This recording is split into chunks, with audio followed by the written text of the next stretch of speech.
Selamat datang. Kita bertemu lagi dalam diskusi tentang masa depan, tentang bagaimana kita bisa menjadi pemain, bukan penonton di panggung dunia. Kali ini, kita akan bicara tentang raksasa yang sedang bangkit Cina. Negeri tirai bambu ini bukan lagi sekadar pabrik dunia, tapi kekuatan ekonomi terbesar kedua dengan ambisi yang besar. Tapi, memahami Cina bukan sekadar membaca angka pertumbuhan ekonomi. Ada trik khusus, ada cara membaca di balik layar untuk mengerti strategi besar yang mereka jalankan. Kenapa ini penting? Karena Indonesia mau tidak mau berada di pusaran pengaruh Cina. Peluang dan tantangannya sama besar. Di video ini, kita akan bedah bersama apa saja trik jitu untuk memahami ekonomi Cina dan bagaimana Indonesia bisa mengambil peluang tanpa terjebak dalam ketergantungan. Siapkan diri Anda, karena ini bukan sekadar analisis ekonomi, tapi juga strategi untuk masa depan Indonesia. Kita sering mendengar istilah ekonomi pasar bebas. Tapi, ketika bicara tentang Cina, kita harus lupakan sejenak konsep textbook itu. Ya, Cina menganut sistem ekonomi pasar, tapi dengan kendali ketat dari negara. Partai Komunis Cina punya peran dominan, bahkan dalam bisnis sekalipun. Implikasinya, berbisnis dengan Cina bukan sekadar urusan untung rugi, tapi juga erat kaitannya dengan agenda politik dan geopolitik. Investasi Cina di berbagai negara, termasuk Indonesia, seringkali punya tujuan strategis jangka panjang. Ini bukan berarti buruk, tapi kita harus memahaminya dengan jernih. Lihat saja bagaimana China membangun jaringan infrastruktur global lewat Belt and Road Initiative. Proyek kereta cepat Jakarta-Bandung misalnya, bukan sekadar proyek transportasi, tapi juga bagian dari strategi besar Cina untuk memperkuat pengaruh ekonominya di Asia Tenggara. Pertanyaannya, sudah siapkah kita membaca strategi di balik angka-angka ekonomi? Sudah siapkah kita menjadi mitra yang setara, bukan sekadar penerima investasi? Di chapter selanjutnya, kita akan bahas lebih dalam tentang pola investasi dan infrastruktur Cina. Jika Anda perhatikan, Cina membangun kekuatan ekonominya lewat investasi infrastruktur besar-besaran, baik di dalam negeri maupun di luar negeri. Jalan tol, kereta api, pelabuhan, bandara, jaringan energi, semua dibangun dengan skala masif. Strategi ini bukan tanpa alasan. Infrastruktur adalah tulang punggung ekonomi. Dengan membangun infrastruktur, Cina membuka akses pasar baru, menekan biaya logistik, dan menciptakan pusat-pusat pertumbuhan ekonomi baru.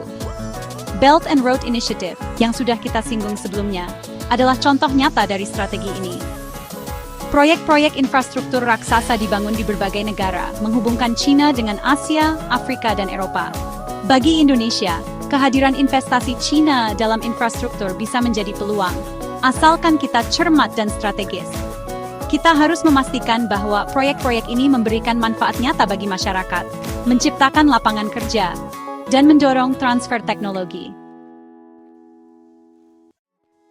Tak bisa dipungkiri, kekuatan utama ekonomi Cina terletak pada sektor manufaktur dan ekspor. Mereka adalah pabrik dunia, produsen berbagai macam barang, dari tekstil hingga elektronik. Kemampuan mereka memproduksi barang dengan harga murah membuat produk Cina membanjiri pasar global. Cina telah menjadi bagian penting dari rantai pasok global. Artinya, banyak negara, termasuk Indonesia, bergantung pada Cina untuk bahan baku, komponen, dan barang jadi.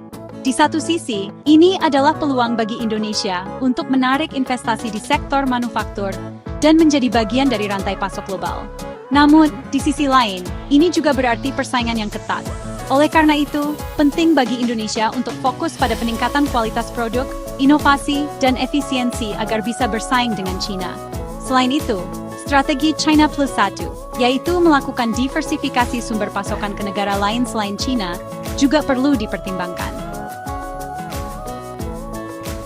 Kita sering disuguhi data pertumbuhan ekonomi Cina yang fantastis. Tapi benarkah data itu? Transparansi data di Cina masih menjadi pertanyaan besar. Pemerintah Cina punya kontrol ketat terhadap informasi, termasuk data ekonomi. Lalu, bagaimana kita bisa membaca ekonomi Cina dengan jernih? Triknya adalah dengan melihat indikator tidak langsung. Misalnya, konsumsi listrik, penjualan properti, dan data ekspor-impor bisa memberikan gambaran yang lebih realistis tentang kondisi ekonomi Cina. Konsumsi listrik yang tinggi menunjukkan aktivitas industri yang masif. Penjualan properti yang lesu bisa menjadi indikasi gelembung ekonomi. Data ekspor-impor mencerminkan permintaan global terhadap produk Cina. Indonesia perlu berhati-hati dalam membaca data ekonomi Cina. Analisis independen dan kritis sangat penting untuk menghindari kesalahan dalam pengambilan keputusan, baik di tingkat pemerintah maupun di tingkat bisnis. Tidak dapat dipungkiri, kebangkitan ekonomi Cina membawa dampak besar bagi Indonesia. Peluangnya sangat besar, mulai dari investasi, perdagangan, hingga pariwisata. Namun, risikonya pun tidak kecil, terutama jika Indonesia terlalu bergantung pada Cina. Salah satu contoh nyata adalah krisis properti yang sedang melanda Cina. Penurunan permintaan baja dan nikel dari Cina berdampak langsung pada industri di Indonesia. Hal ini menunjukkan betapa rentannya ekonomi Indonesia terhadap gejolak ekonomi Cina. Oleh karena itu, Indonesia harus pandai-pandai memitigasi risiko dan memaksimalkan peluang. Diversifikasi ekonomi, penguatan industri hilir, dan peningkatan daya saing adalah kunci untuk menghadapi tantangan dan memanfaatkan peluang dari hubungan ekonomi dengan Cina. Di tengah dinamika ekonomi global yang diwarnai kebangkitan Cina, Indonesia harus memiliki strategi yang jelas dan terukur. Kita tidak bisa hanya menjadi penonton, tapi harus menjadi pemain aktif yang menentukan arah sendiri. Pertama, diversifikasi mitra dagang. Indonesia tidak boleh bergantung pada satu negara saja, termasuk Cina. Kita perlu memperluas pasar ekspor dan mencari sumber impor alternatif. Kedua, perkuat hilirisasi industri. Indonesia harus beralih dari negara pengekspor bahan mentah menjadi negara produsen barang jadi. Ini akan meningkatkan nilai tambah produk dan menciptakan lapangan kerja. Ketiga, tingkatkan daya saing domestik. Indonesia harus menciptakan iklim usaha yang kondusif, meningkatkan kualitas sumber daya manusia, dan mendorong inovasi. Keempat, manfaatkan posisi strategis di ASEAN. Indonesia harus menjadi motor penggerak integrasi ekonomi ASEAN dan memperkuat posisi tawar ASEAN dalam percaturan ekonomi global. Dalam beberapa tahun terakhir, kita menyaksikan perlambatan ekonomi Cina. Pertumbuhan ekonomi melambat, populasi menua, utang tinggi, dan krisis properti membayangi. Fenomena ini tentu saja menimbulkan pertanyaan besar, apa dampaknya bagi Indonesia? Perlambatan ekonomi Cina berpotensi mengurangi permintaan terhadap komoditas ekspor Indonesia, seperti batu bara dan minyak sawit. Investasi Cina di Indonesia juga berpotensi melambat. Namun, di sisi lain, perlambatan ekonomi Cina juga bisa menjadi peluang bagi Indonesia. Perusahaan-perusahaan Cina yang mencari pasar baru dan biaya produksi yang lebih rendah mungkin akan melirik Indonesia.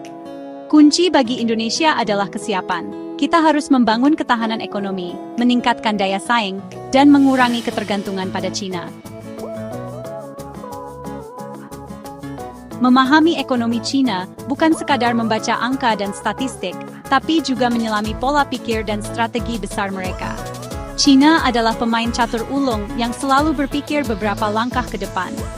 Indonesia harus belajar dari Cina, bagaimana membangun ekonomi yang kuat dan mandiri.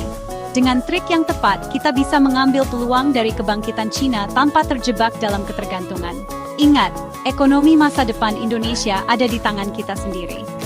Dengan kerja keras, strategi yang tepat, dan semangat gotong royong, kita bisa mewujudkan Indonesia yang maju dan sejahtera.